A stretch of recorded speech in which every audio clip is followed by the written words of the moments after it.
Toyota Avanza tayo ngayon, 2015 model automatic transmission. Kung naghahanap ka ng Toyota Avanza 7-seaters, pwede mo naman to silipin.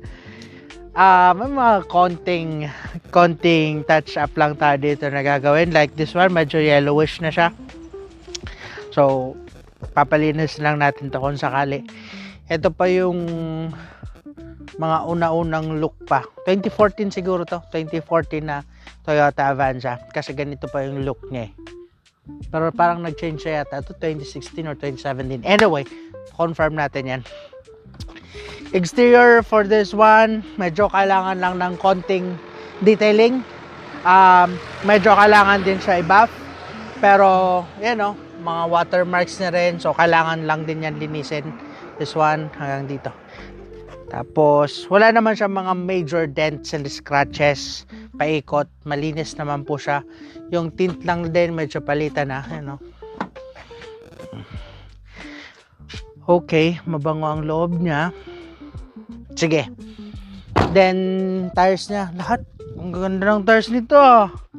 Oh, naka Goodyear tires yun ah. Yan oh. Ito. Naka Goodyear to. So, sa front, naka drum brake, naka disc brake dito. Okay. Sige. Tapos, interior, 7-seaters po tayo. Yan. Hanggang dun sa pinakalikod, naka-fold. Tapos, naka-dual aircon din po tayo. Tapos, may libre na tayong dashcam. Free na yung dashcam natin. Okay.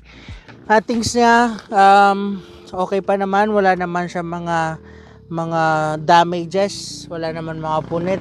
Yan. Tapos, meron siyang mga nakapatong na aftermarket. Okay. Dito sa second row,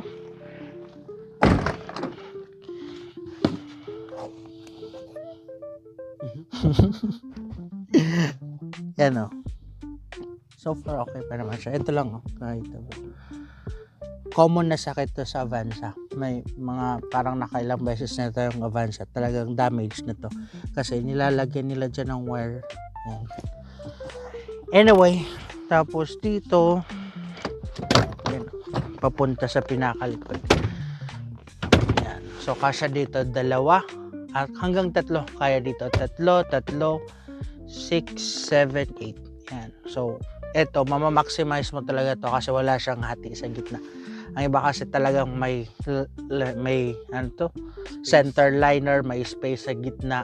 Kaya hanggang 2 lang talaga. Eto, kaya mo mag-3 dito. Okay. Tapos, naka-dual aircon din siya. Ayan, okay. Yung tint niya, medyo palitan na rin yan, no? Kasi may mga kulubot-kulubot na hanggang dun sa likod. Okay, tara. Subukan natin. Tara man. Hasan susilo.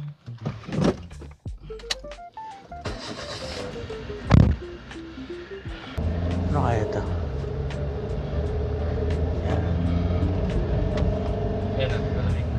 Okay.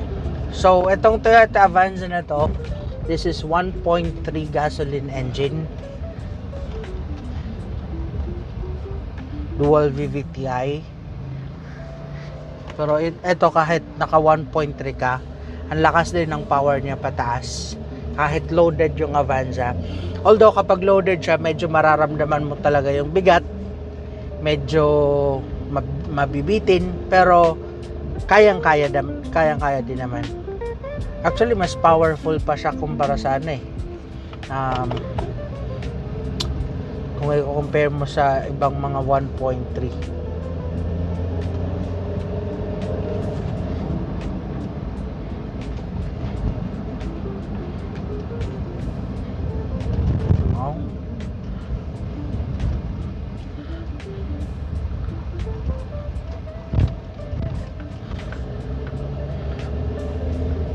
Parang nakabenta na rin tayo ng ganito, no? Yung kay Percalia. Oh, automatic din yan. Pero ba ito 2030? Ha? 2030? Ito? Oh, 2013 pala. Ay, ito, 15. Matik na. Hindi, pero naka-green plate ka pa. Ito? Oo. Green plate to. 15 to 16. 15 na sir. Nakita ko yung sa akin. Yung ano sa yung isa, yung 13. Yung manual. Ay, hindi, yung manual, 16. Pero, Pwede ba i-mention na yung 19 na 16? Para kayo sa tatlo.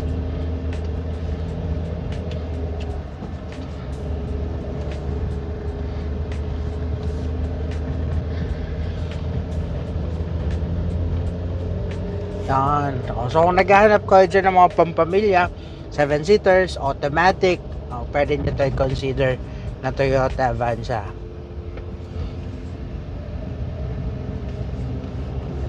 Ang ganda rin ng handling niya, napakagaan din ni drive, responsive yung ano niya, yung pag-accelerate mo, konting apak mo lang.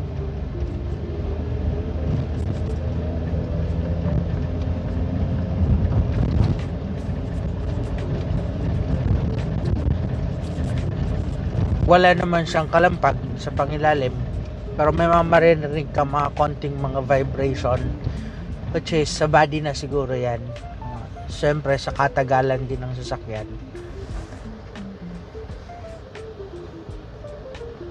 Yun, no?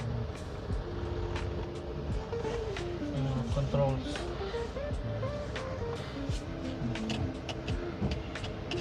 Wiper, hazard, signal light, lahat naman siya working, no? Power windows na rin siya. Ganun din sa likod. Lights. Tapos naka dashcam na rin. Okay. Ito lang. Wala siyang handle dyan. Pero parang nandyan na rin.